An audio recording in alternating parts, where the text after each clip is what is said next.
Buen día, doctores. Con todos los que estén presentes, vamos a ver el tema de hoy, ¿no? El tema de hoy que toca en la ponencia es fractura de pelvis en niños. Entonces, vamos a ver acá. Espero que todos puedan ver la pantalla.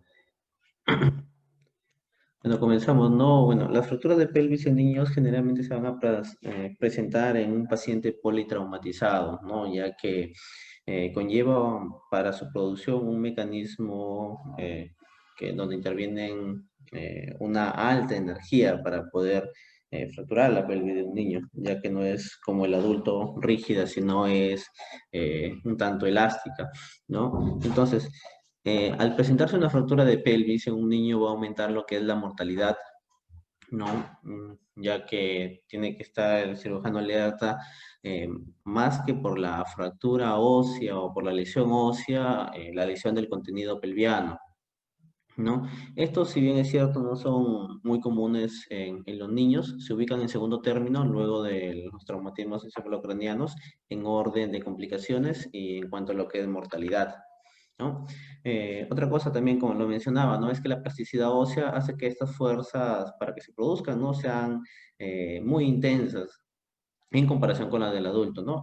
Bueno, a excepción de lo que se dan en las placas fisarias y las abulsiones, ¿no? Que se dan en adolescentes y cuando realizan algún tipo de deporte. Entonces, en cuanto a la incidencia, nosotros vamos a tener que estas fracturas se presentan del 1 al 5% de todas las fracturas pediátricas, ¿no? La mortalidad y la gravedad van a variar de un 5 o 11% en lo que son fracturas cerradas, ¿no? Y estas van a llegar hasta un 20% en lo que son fracturas expuestas, ¿no? Bueno, las fracturas acetabulares son un poco más infrecuentes aún, es de 1 a un 15% de estas, de de los traumas pélvicos. Eh, bueno, y estas fracturas de pelvis no se asocian a lesiones múltiples, ¿no? Y bueno, y como lo mencioné, las abulsiones bueno, son un tema, o sea, tiene que ver con estas fracturas de pelvis, pero son un tema aparte, porque estas no se producen por mecanismos de alta energía, que intervienen fuerzas de alta, o intervienen muchas fuerzas, sino al contrario, interviene un mecanismo de baja energía, ¿no? Y además se presentan casi exclusivamente en adolescentes, ¿no? Bueno, en cuanto a la anatomía, tenemos que recordar, ¿no? Que la mayor elasticidad ósea y contenido cartilaginoso de los huesos del niño hacen que para causar fracturas de pelvis, ¿no? Se requiera traumatismo de gran violencia, ¿no? La rotura de los ligamentos pélvicos en los niños son infrecuentes debido a la gran resistencia de estos, ¿no? Siendo más bien un poco más frecuentes los desprendimientos de los mismos, ¿no? Bueno, y además tenemos que tener en cuenta que como esto de acá es elástico, ¿no? Y plástico también a su vez, al ir de un lado a otro en un traumatismo, ¿no? Y como los órganos del intrapélvico de los niños son pequeños, ¿no? Esto va a hacer que, que estos órganos no tengan una buena superficie de desplazamiento, por lo tanto, hay una mayor posibilidad de una lesión visceral, ¿no? Bueno, en cuanto a la osificación, ¿no? En el niño va a ofrecer un cuadro cambiante de osificación que va a ser en función a la edad, ¿no? Recordemos que la pelvis está formada por estos tres huesecitos, ¿no? El ilión, el isquión y el pubis, ¿no? Y los tres van a converger, ¿no? En lo que es el cartílago trirradiado, ¿no? Entonces, hay que recordar que estos, bueno, en las mujeres se va a osificar entre los 12 y 14 años, más tempranamente, ¿no? Y en los varones entre los 14 y 16 años, ¿no? Entonces, tenemos que recordar que también hay otros puntos de osificación, ¿no? Entonces, recordar, ¿no? Que la cresta ilíaca, ¿no? La cresta ilíaca se va a fusionar más o menos entre los 15 y 17 años, ¿no? Las tuberosidades isquiáticas entre los 16 y 19 años, ¿no? Y bueno, la espina ilíaca anteroinferior entre los 16 y 18 años. Entonces tienen centro de, o bueno, se fusionan en tiempos diferentes, ¿no? Entonces, vamos a ver un poco de lo que es la biomecánica de la pelvis.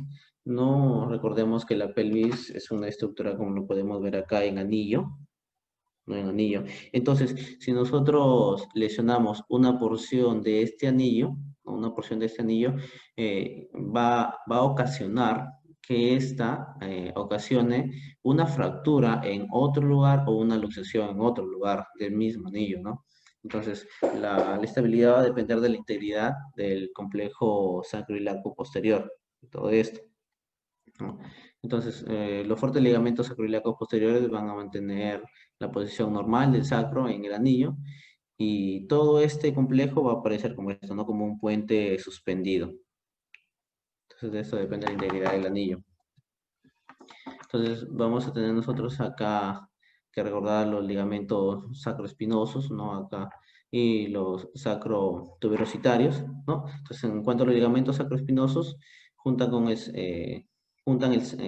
sacro, con el isquion, soportando las rotaciones externas, ¿no? Y los sacrotuberositarios no van a resistir tanto fuerzas de rotación externas como los movimientos de deslizamiento vertical,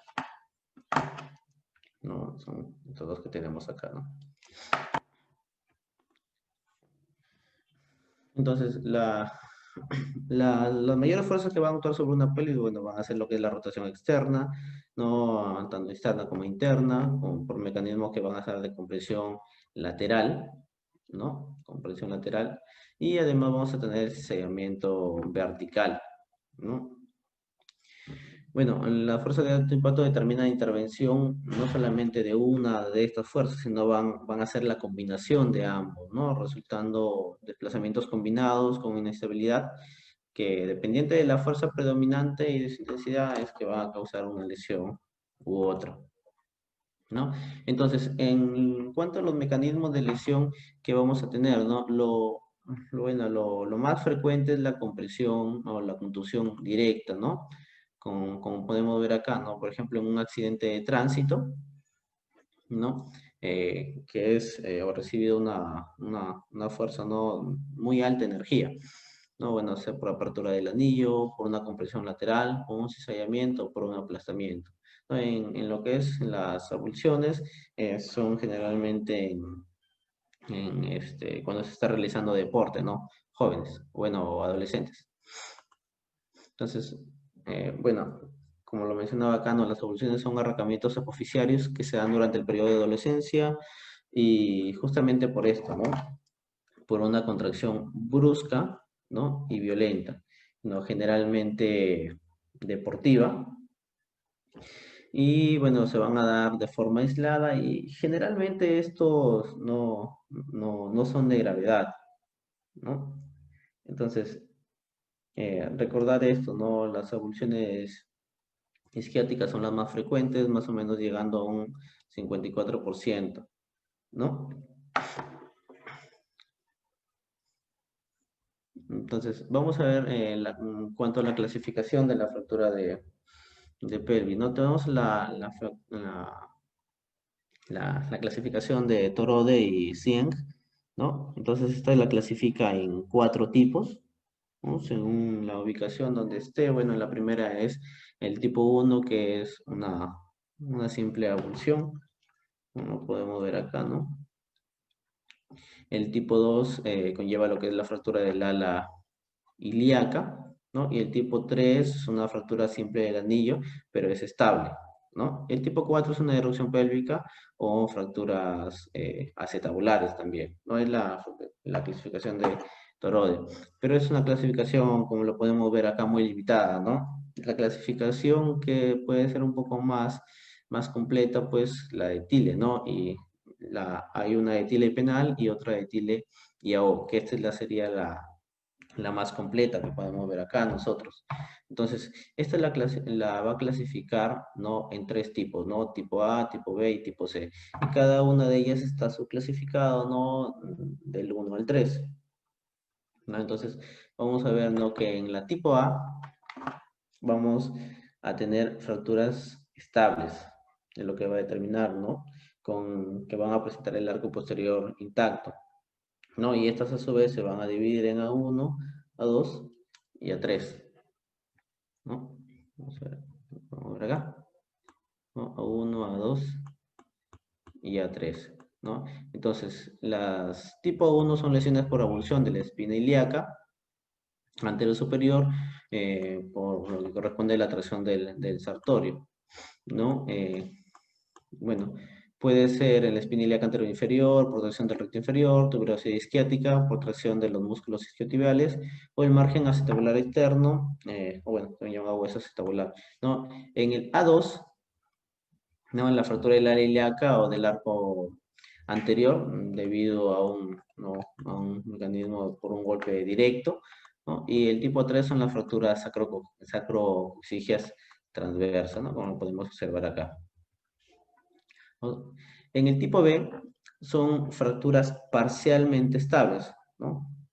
Una inestabilidad relativa, ¿no? Entonces, por rotura incompleta del arco posterior, ¿no? Lo podemos ver acá, rotura incompleta del arco posterior. Bueno, va a presentar una inestabilidad horizontal o rotatoria.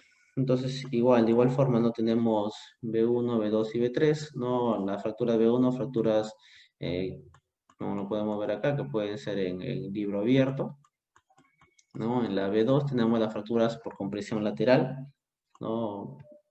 Tenemos, bueno, sus clasificaciones acá, que pueden ser ipsilaterales o pueden ser contralaterales, y la B3 son las bilaterales, ¿no? Bueno, y en el tipo C tenemos las fracturas ya inestables, ¿no? Esos van a tener rotura completa del arco posterior, ¿no? Y va a haber una inestabilidad tanto bueno, en el plano horizontal como en el plano vertical. Y bueno, puede haber un ascenso o descenso de estos mayor a 1 centímetro, ¿no? Igual también en tres tipos, ¿no? La C1 con rotura unilateral, que puede ser fractura del ilíaco, una fractura, una luxofractura sacroiliaca, una fractura sacra. En la C2 bilateral y en la C3, bueno, son fracturas acetabulares asociadas, ¿no? Entonces, esta ha sido la clasificación, ¿no? Según Thiele y AO, ¿no? Entonces, para lo que corresponde al acetábulo pediátrico, también tenemos la clasificación de Bulchov, ¿no? Bueno, que lo clasifica según Salter-Harris, ¿no? Salter-Harris 1 o 2, bueno, va a ser producido por un golpe en el pubis, ¿no? En la rama isquiática, en el fémur proximal, que va a dar una lesión, ¿no? En la interfaz de dos brazos superiores del cartílago trasradiado, ¿no? Y la metáfisis del ilión. Bueno, un fragmento metafisiario medial triangular, ¿no? Que se va a ver a menudo en las lesiones Salter-Harris tipo 2. Ese es en cuanto al sellamiento, ¿no? Y en cuanto a la impactación, el Salter-Harris tipo 5, ¿no? Bueno, estos son difíciles de ver o de evidenciar en lo que son en las radiografías iniciales, ¿no? Puede detectarse que hay un estrechamiento en el espacio trirradiado, y estos van a conducir a un cierre prematuro del cartílago trasradiado, ¿no? Que con una consecuente, una deformidad y una alteración del crecimiento, ¿no? Y recordar esto, ¿no? Que cuando antes se cierre, mayor será la eventual deformidad, ¿no?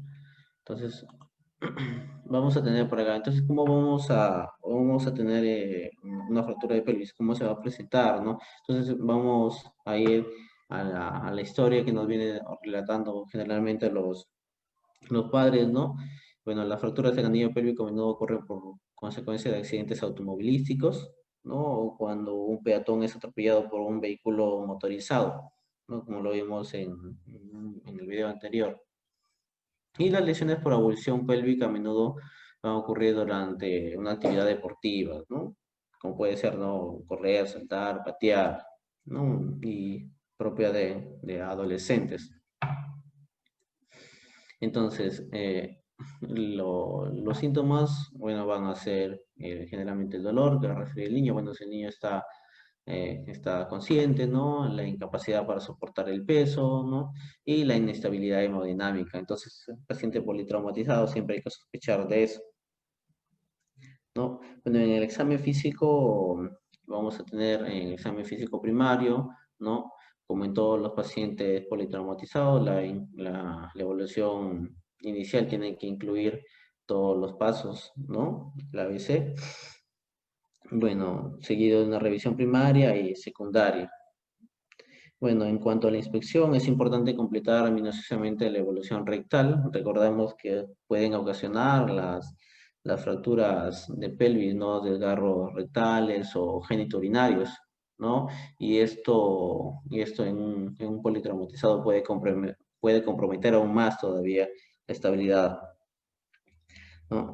Bueno, tenemos que inspeccionar contusión de tejido blando, equimosis, ¿no? Palpación de las espinas ilíacas, las crestas, las articulaciones y las fisis púbicas, ¿no? Bueno, algunas pruebas que se pueden hacer, ¿no? La presión dirigida posteriormente sobre las crestas ilíacas va a producir dolor en la fractura, ¿no? Bueno, comprimir el anillo pélvico puede causar dolor y la movilidad excesiva, ¿no? Que exista un juego al hacer estas pruebas provocativas, ¿no? Nos va a indicar de algún tipo de fractura, ¿no? Una probable fractura.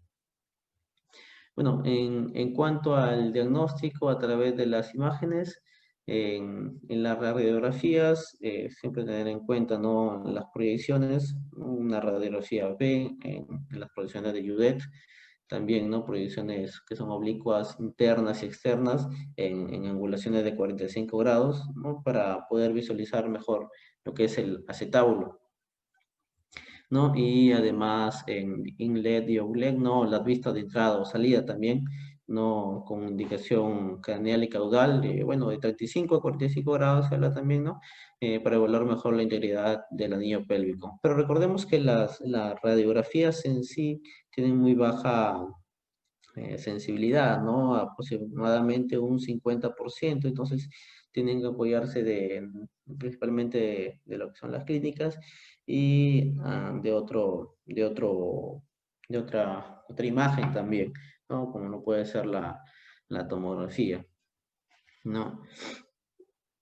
Entonces, en cuanto a la tomografía, es muy útil en los casos de fracturas desplazadas para la visualización de la articulación coxofemoral, ¿no? Y las afectaciones de lo que son sacroiliacas, ¿no?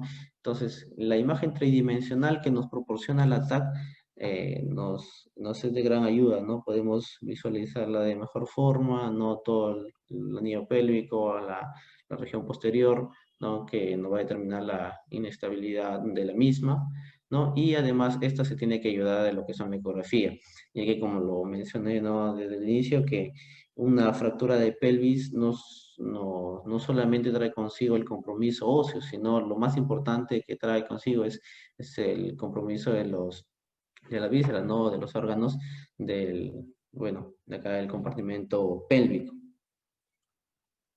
Bueno, en cuanto a la resonancia magnética, no se toma de primera instancia, bueno, porque generalmente estos son en pacientes politraumatizados, ¿no? Y se requiere un diagnóstico temprano, rápido, ¿no? Entonces, pero se pueden utilizar por ejemplo, las abulsiones, ¿no? Bueno, en cuanto a la resonancia técnica, lo que va a hacer va a evitar las radiaciones, son útiles las lesiones acetabular para la valoración de la pared posterior en niños con osificación incompleta, ¿no? Bueno, también podemos ver acá las necrosis avasculares, la detención de fracturas ocultas y osteocondrales, ¿no? Y no se realiza de forma urgente esta.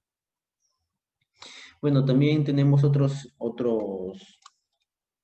imágenes, ¿no? U otros análisis que nosotros podemos o tenemos que incluir, ¿no?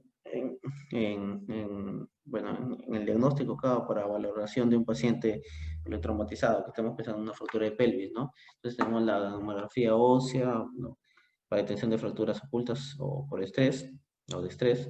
La cisto-uterografía rectógrada es bastante importante, ya que en fracturas de pelvis vamos a tener lesiones de los órganos intrapélvicos, ¿no?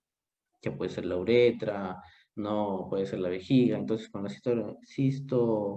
por ecografía podemos visualizar estas, ¿no? Bueno, y la angiografía y embolización, cuando no se consigue la estabilización del paciente y se requiere la reposición de más de la mitad del volumen total del niño en una hora, ¿no? Bueno, en cuanto al tratamiento, bueno, en primer lugar, la fractura de pelvis y de cadera también que se presentan se dan en un contexto de un paciente politraumatizado, ¿no? Entonces, si es un paciente politraumatizado, tiene que seguir el protocolo de asistencia inicial al trauma pediátrico, ¿no? Bueno, acá tenemos, ¿no?, un protocolo que hay un básico y un avanzado, ¿no?, que es muy parecido a lo que es el ABC, ¿no?, en un adulto, ¿no? Bueno, el control cervical, rescate, alineación, vía aérea, bueno, en fin, todo lo que se debe hacer, ¿no? Una estabilización primaria del paciente, ¿no? Bueno, y ya cuando vamos a lo que es el tratamiento en sí de la fractura de pelvis, no vamos a tener dos tratamientos, ¿no? El conservador y el quirúrgico, ¿no? Entonces, en cuanto al tratamiento conservador, con soporte de peso protegido, ¿no? Seguido de lo que es terapia, vamos a tener bueno, algunas indicaciones, ¿no? Cuando es referente a lo que es el anillo pélvico, ¿no? La luxación de sufridas en la sínfisis, en la articulación, sí tienen un potencial de curación perióstica, ¿no? Vamos a ver que se va a indicar en lesiones por avulsión tipo 1 con desplazamiento menor a 2 centímetros, ¿no? Fractura de la ilíaca tipo 2 con un desplazamiento también menor a 2 centímetros y fractura del anillo pélvico tipo 3 sin inestabilidad segmentaria. En cuanto al acetábulo, tendrían que ser fracturas mínimamente desplazadas, ya que estas son relativamente estables, ¿no? Y necesitan un seguimiento cercano hasta la madurez esquelética para detectar esto, ¿no? El cierre del cartílago trirradiado prematuro, ya que se cierra prematuramente a causa de deformidades. No, bueno, y en la técnica, en el tipo 1 y tipo 2, no tenemos soporte de peso protegido durante 2 a 4 semanas, estiramiento y fortalecimiento de 4 a 8 semanas, ¿no? Y volver al deporte, actividad después de las 8 semanas, cuando ya se está asintomático, ¿no? El tipo 3, soporte de peso según lo tolerado durante unas 6 semanas.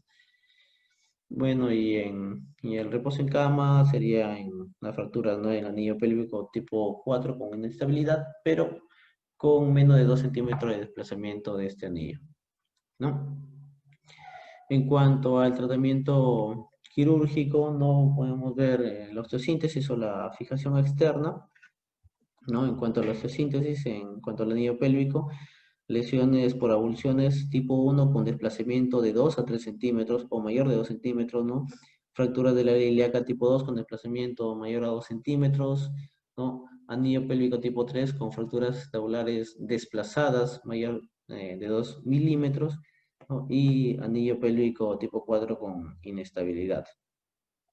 En cuanto a acetábulo, ¿no? Una fractura acetabular con minuta, ¿no? Recordemos cómo es una articulación, se tiene que reparar, ¿no? Cuando la tracción no mejora la posición de los fragmentos. Desplazamiento articular mayor de 2 milímetros, ¿no?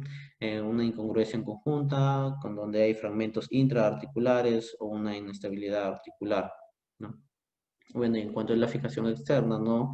Un procedimiento más de urgencia, cuando hay una inestabilidad hemodinámica, ¿no? Aumento del volumen pélvico o fracturas expuestas, ¿no? Bueno, y en cuanto a las complicaciones, no recordar acá que la muerte por fracturas de pelvis, un niño no es tan frecuente como se pensaría, ¿no? Al contrario, es más bien raro, ¿no? Esto más bien van a ocurrir con mayor frecuencia en asociación con lesiones en la cabeza o alguna lesión visceral, ¿no? Bueno, la hemorragia, bueno, asociada a lo que es a la fractura pélvica, ¿no? Las lesiones del cartílagoficiario, la discrepancia entre la longitud de las piernas, ¿no? Una unión defectuosa o una falta de unión, ¿no? Puede haber lo que son lesiones neurovasculares, osificaciones heterotrópicas, osteonecrosis de lo que es la cabeza femoral, bueno, y enfermedades degenerativas de las articulaciones de la cadera. ¿no? Sobre todo en pacientes con fracturas acetabulares desplazadas. Bueno, eso ha sido todo, doctores. Una exposición.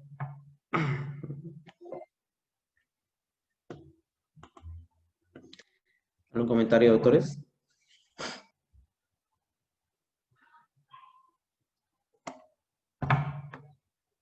Una lesión que es infrecuente, es raro, pero cuando se presenta, eh, tenemos mucho temor a justamente una de las complicaciones que es el que nos lleva a una alta tasa de mortalidad.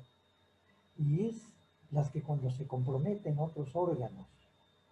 Verdaderamente lo que se dice puede que la fractura en los niños es una fractura, perdón, es un hueso, la pelvis, en crecimiento, que debido a su gran elasticidad, al periósteo hueso, a las disposiciones, es posible que puedan incluso absorber algunas fuerzas, disiparlas de alguna manera y entonces hacer de que esto tenga menos problemas en general. Pero la verdad es que yo siempre me he guiado de esto a pesar de que he tenido poquísimos pacientes pediátricos con fractura de pelvis, pero siempre me guié eh, de la clasificación de Torode, porque bueno, era la que utilizábamos y la clasificación de Torode solamente nos decía de que hay que tener mucho cuidado en la de grado 4, Torode grado 4, porque esa es la que nos va a dar hemorragias incontenibles. Esa es la que nos va a dar compromiso y fundamentalmente de tipo neurológico. Y si eso se asocia, así como lo dice la literatura, a un índice de severidad de score, estas generalmente son altas. Y estas son las que producen más problemas. Eh, He tenido yo, y con mala suerte, experiencia en dos pacientes con fracturas expuestas de pelvis. Ambos fallecieron en la emergencia y sin intento de poder hacer alguna cosa. La verdad es de que era una exposición de todos los órganos pelvianos a través de la fractura. O sea, no, a mi opinión, era una cuestión muy penosa, pero también al mismo tiempo aceptar de que no se podía hacer mucho por los niños. Fueron dos pacientes, lo recuerdo muy bien, incluso con, cuando el doctor Wenceslao Azabache estaba en todo su apogeo de atención de pacientes politraumatizados. Eh, Me invitaba a participar en su cirugía yo para hacer algún tipo de estabilización con fijadores externos y él tratando de cohibir hemorragias y utilizando incluso taponamientos, pero algunos de ellos nos ha ido bien, otros mal, mal, mal. Bueno, pero gracias a Dios estas son lesiones que se presentan muy poco, pero cuando se presentan sí hay que tener mucho miedo a aquellas que sobre todo, ya sea en la clasificación de Torode o en la clasificación AO que hay actualmente, la de CAI, la O, siempre en las de tipo C, me parece de que siempre son las que tienen mayor problema. Eh, la situación se pone un poquito complicada porque se trata de un hueso o de una zona en crecimiento. Y como tú has hecho notar, es necesario conocer muy bien los núcleos de osificación y la consolidación que pueden existir luego de alguna lesión en este sitio. Entonces, es otro de los aspectos que debemos reconocer. Eh, Creo de que eso es lo que no anima a que haya una clasificación eh, que pueda ser guía, una bien eficiente, bien eficaz, una clasificación que nos guíe, porque como son huesos que están en crecimiento y que tienen cada uno de ellos diferentes grados de osificación y por lo tanto, hasta de repente diferente patología en cada uno de ellos, entonces lo hace un poquito más complicado. No conozco de muchos trabajos, pero de los que hay, refieren de que el tratamiento no quirúrgico, el tratamiento conservador va muy bien con los niños. Y solamente hay que guiar, como tú has hecho notar ahí, hay que guiar la etapa de recuperación, la etapa de apoyo, la etapa de inmovilización y la etapa de recuperación. Bueno, es un tema bastante interesante, todavía se tiene que investigar más, se está investigando, creo. Los reportes que hay son reportes no de muchos casos. Creo que eso está sustentado en que tampoco es frecuente, pero cuando lo hay, como te digo, es bastante peligroso. Muy bien, William. Si hay alguna otra opinión o algún otro aporte. Bueno, gracias, doctor. Bueno, como lo comentaba, no si en la literatura había leído que hay una incidencia de que un cirujano ortopedista va a ver más o menos un promedio de unas 5 fracturas de pelvis en niños en toda su forma, en toda su experiencia, ¿no? Entonces no sé qué tan cierto es ese dato, porque un dato así más o menos encontré, ¿no? Pero como lo menciona usted, sí es bastante poca la literatura que hay respecto a esto, ¿no?